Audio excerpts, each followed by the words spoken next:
여러분, 예전에는 은행에 꼬박꼬박 저축만 해도 부자가 될 수 있었던 시대가 있었죠. 근데요, 지금은 완전히 반대가 됐습니다. 오늘은 우리가 상식이라고 믿었던 지난 40년의 경제 규칙이 어떻게 무너지고 있는지, 그리고 앞으로 우리가 마주할 돈의 새로운 규칙이 뭔지 제대로 한번 파헤쳐 보겠습니다. 요즘 집값도 오르고 주가도 올라서 내 자산이 좀 늘었구나 생각하시는 분들 많으시죠? 근데요, 과연 그럴까요? 어쩌면 이게 다 착시일 수도 있습니다. 지금부터 우리가 가진 부의 개념을 완전히 뒤흔들 질문을 하나 던져볼게요. 당신의 자산 가치 정말로 오르고 있는 게 맞을까요? 자, 이 표를 한번 보세요. 이게 진짜 재미있는 부분인데요. 2022년 초부터 지금까지 서울 강남 아파트 가격이 원화로는 한 10% 올랐다고 해요. 와, 내 아파트값 올랐네 할 수 있죠? 하지만 같은 기간에 이 아파트의 가치를 미국 달러로 바꿔서 계산해보면 오히려 15% 이상 폭락한 겁니다. 원화로만 보면 자산이 늘어난 것 같은데 더 안정적인 돈으로 보면 실제 내 힘은 오히려 줄어든 거죠. 이게 바로 부의 착시입니다. 아니, 왜 이런 말도 안 되는 차이가 나는 걸까요? 이유는 딱 하나, 바로 이겁니다. 2022년 초 이후로 우리가 쓰는 돈, 이 원화의 가치가 미국 달러에 비해서 무려 25%나 떨어졌기 때문이에요. 내 자산 가격이 10% 오르는 그 시간에 내가 가진 돈의 가치 자체가 25%나 그냥 증발해버린 겁니다. 자, 그럼 도대체 왜 이런 일이 벌어지는 걸까요? 이건 단순히 환율 문제, 그런 게 아니에요. 훨씬 더 큰 그림을 봐야 합니다. 우리는 지금요, 지난 40년간 우리가 믿어왔던 어떤 경제적인 꿈이 끝나고 완전히 새로운 세상으로 들어가는 그 거대한 전환점, 바로 그 위에 서 있는 겁니다. 지난 40년? 돌이켜보면 세계화의 시대였죠.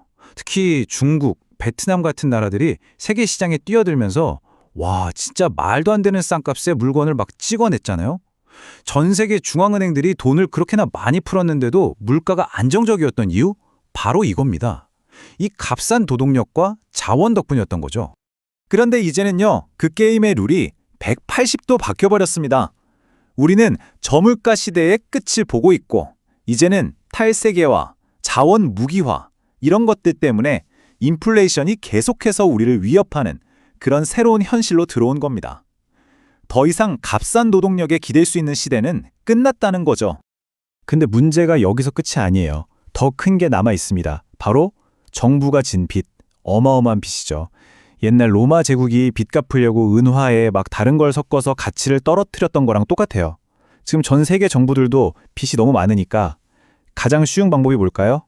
그렇죠. 돈을 더 찍어서 돈의 가치를 떨어뜨리는 겁니다. 그래야 빚 갚기가 쉬워지니까요. 자, 그럼 정부가 이렇게 돈을 막 찍어내면 그 돈은 다 어디로 갈까요? 그리고 누가 이득을 볼까요? 지금부터 이 돈의 게임이 얼마나 불공평하게 짜여 있는지 그 판을 한번 들여다보겠습니다. 이 불공평한 현상을 설명하는 아주 기가 막힌 이론이 있습니다.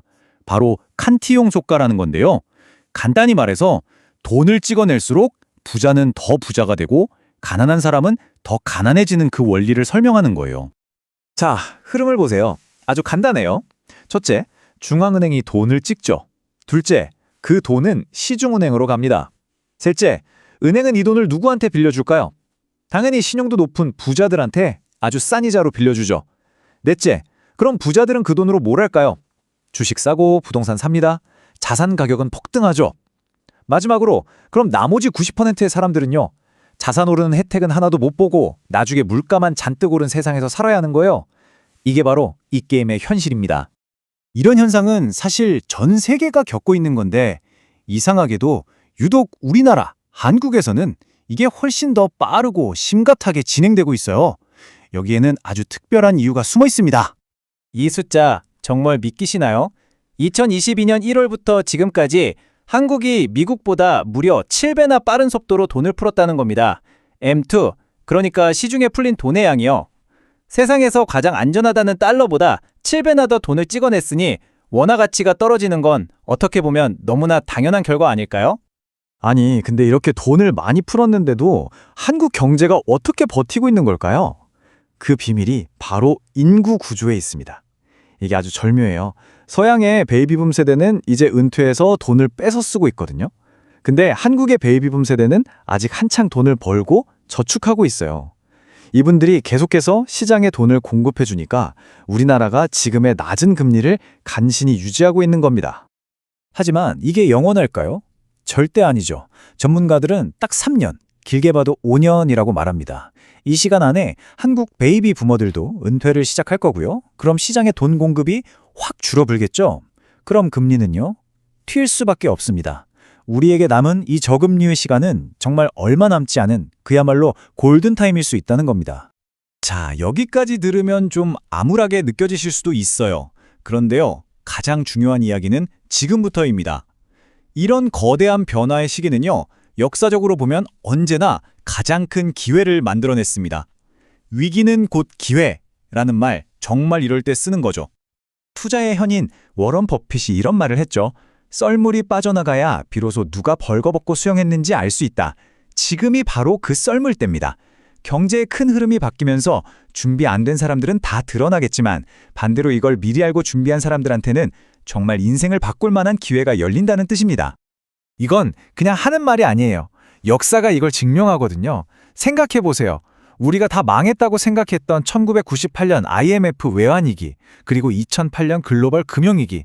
바로 그때 한국과 미국 대기업들의 순위가 완전히 뒤바뀌는 그야말로 부의 대격변이 일어났습니다. 지금 우리가 서 있는 이 순간도 바로 그런 역사의 변곡점 중 하나라는 거죠. 누군가는 추락하고 누군가는 이 기회를 잡고 엄청나게 도약할 겁니다. 그래서 오늘 여러분 스스로에게 꼭 던져봐야 할 질문이 바로 이겁니다. 이 거대한 경제 변화의 파도 속에서 당신은 추격하는 사람이 될 건가요? 아니면 추격당하는 사람이 될 건가요? 밀려오는 파도에 그냥 휩쓸려 떠내려갈 것인가? 아니면 그 파도의 흐름을 읽고 멋지게 파도를 칼 것인가? 그 선택은 바로 지금 여러분의 손에 달려 있습니다.